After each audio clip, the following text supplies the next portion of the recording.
Hello, everyone. Welcome back to yet another political episode.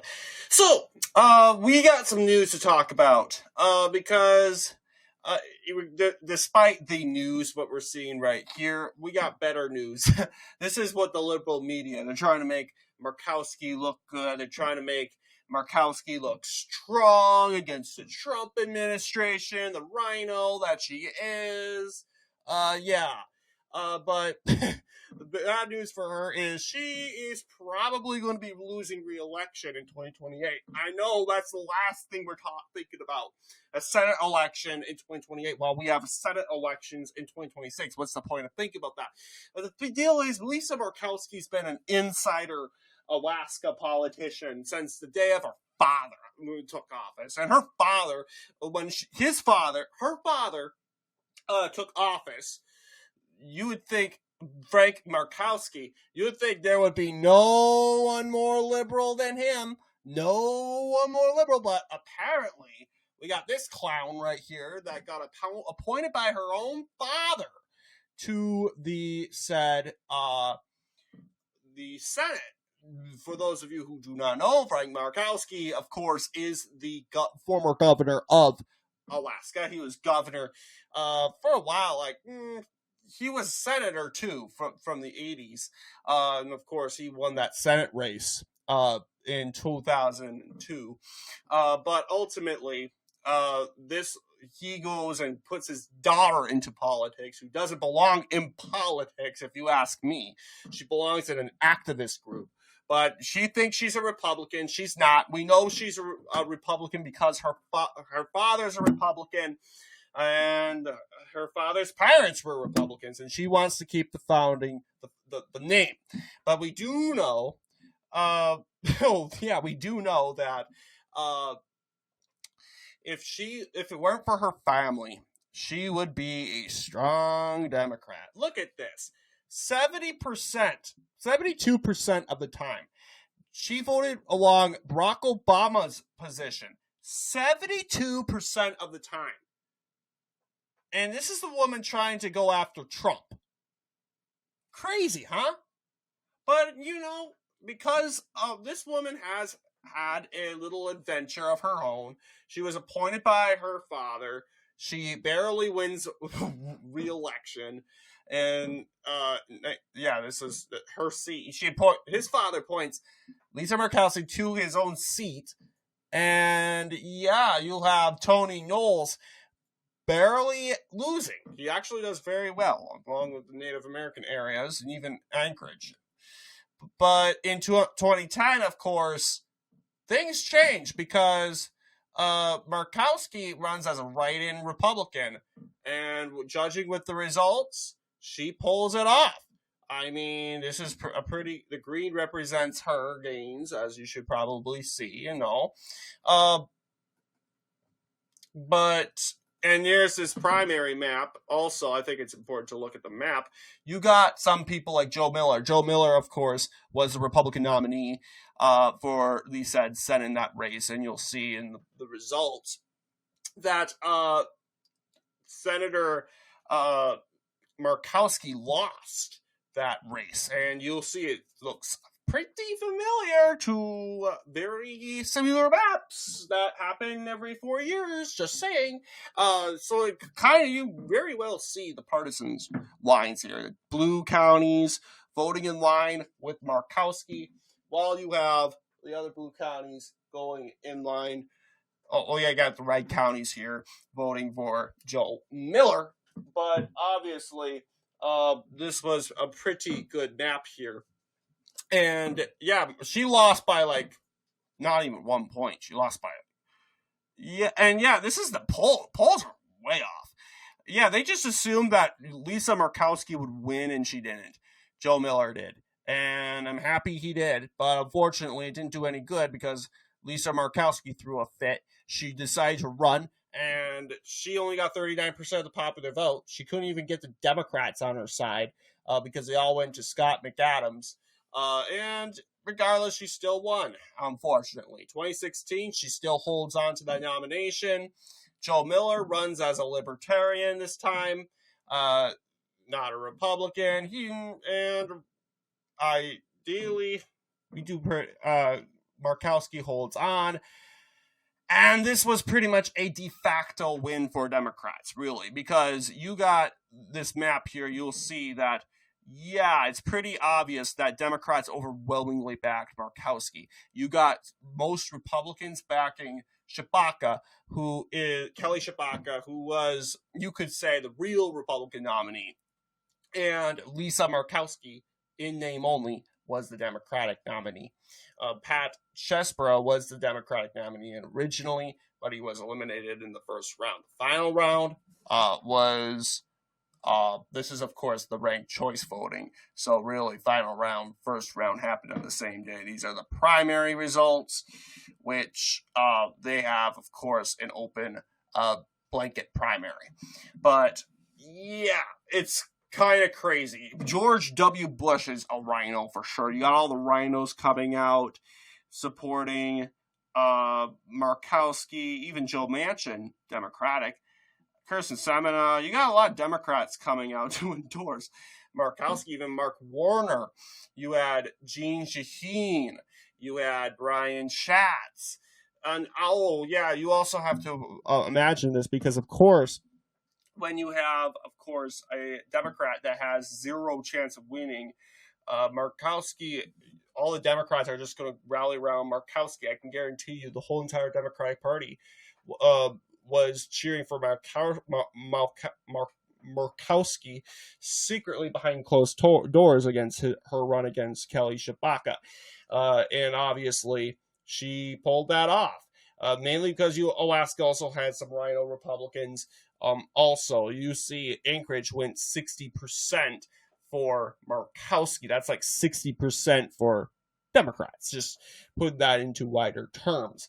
But what about this time around, 2028? She's up for re-election, and it does not look like she would run either way. But if she were to run, it's heard that Mike Dunleavy will challenge her. Now, Mike Dunleavy is a very popular governor, and he's still in office, of course, today. He cannot run for re-election. He will not run for re-election. This is the United States Senate. What am I doing? Okay, yes. And he's really up. I think he would like that Senate seat. You look at him and you'll see how he performed in 2022, especially. You see the recent election. Yeah, he won pretty much almost all the Native American areas. Right up here, you also have the independent candidate winning the native traditional Democratic strongholds. Sitka, which is the most Democratic borough in Alaska, was carried by Les Gara, who actually came in second, surprisingly. But this was a landslide for Mike Dunleavy. It was a huge, huge win. And was this ranked choice? I don't think it was ranked choice, actually. I don't see first and final rounds. But originally, it was a close race. I mean, you got Mark Begich, a very popular name, and he does somewhat okay. Even with the Begich name, he couldn't get enough votes to actually win. You'll see there were some boroughs like this one right here, the big traditional borough that votes Republican, voted for Trump by like 60%, went to Begich, along with this county, even these areas, generally Republican. Yeah, I mean, Begich did generally well, but I think you got votes up here that Dunleavy did very well in. And a lot of people, I mean, I can get and understand why a lot of people thought this race may have been a flip for might have been a flip. Yeah, you have a lot of Republicans saying flip, because an independent 2014, Bill Walker held this seat. Okay, this was Bill Walker's seat, and Democrats were looking to pick it up, and they wouldn't do that, and they didn't stand a chance in 2022. But we're not talking about the governor's race. We're talking about the Senate race in 2028, which we do have a while which a lot of people are excited. We're finally going to get rid of Lisa Murkowski. We might have Mike Dunleavy run, and I hope he does. He's generally a very good governor. I do like him. He's 60% over the popular vote. I mean, no approval rating, and he's a likable guy, like it or not. And I would like to see him held that seat. And I don't think, regardless, I think Lisa Murkowski, if she liked it or not, I think she's going to retire. She's just too old, and she's been in there for a very long time. Just like, a lot of people, I think, are making a big mistake getting so hyped up about Susan Collins. Susan Collins might throw in the towel. She hasn't thrown in. I mean, she's been in office since the 90s. Let's remember this, guys. So don't act all devastated when you have Susan Collins saying, I'm not going to run for re-election in Maine. So that's why you really, really, really, really, really need to kind of hold yourself back on this. And there you go. I mean, Dan Sullivan has already declared his run. Actually, no. Oh, no, this is Dan Sullivan. What am I thinking? Yeah, Dan Sullivan, Mike Dunleavy, different people. Sullivan's running for the said seat. People are like, yeah, duh, Dan Sullivan's running. But yes. But looking at this sort of deal, yeah, let's top it off with a prediction. Dunleavy versus, if this were to go into a primary, and that's the other thing, how would this even work? Let's go all the way to 2022. Because sometimes there's a blanket primary, but sometimes there's a Democratic / Republican primary, separate primary only. In the terms of 2022, you got multiple candidates. You got Kelly Tshibaka challenging Lisa Murkowski. So this is an open primary.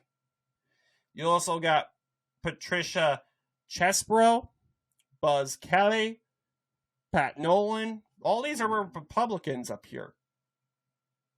And you also have...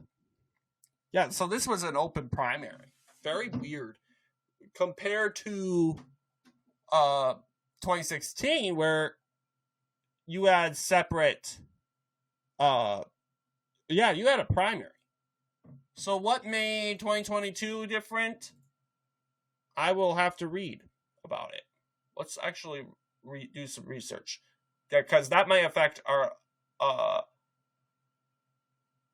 opinion, or we'll just not do it. But I do think that obviously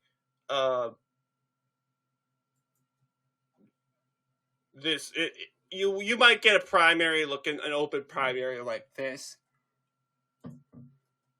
I'm not so confident that this is actually going to look like this same deal, but you might actually get she has filed paperwork to run for re-election, so that's not a good sign. But the good news is, if Dunleavy runs and she throws Susan Collins out, that's a huge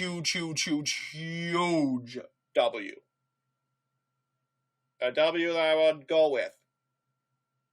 But then again, we got to remember, there was no such, GOP didn't nominate anyone. They had two candidates because they went by a blanket system, right? The blanket party system. And this is obviously ranked choice. So, thinking that I would believe this is going to be yet again another ranked choice election, you might get a race looking like this again. And all at large, you might have Democrats in the same primary. I prefer that not happen, because then you get a confusing election. I would rather have, let's just say, Lisa Murkowski thrown out of the game right then and there, instead of actually waiting till November, throw her out. But it is what it is. But what do you guys think in regards to this video? Let me know down below. And as always, I'll see you all in the next political episode.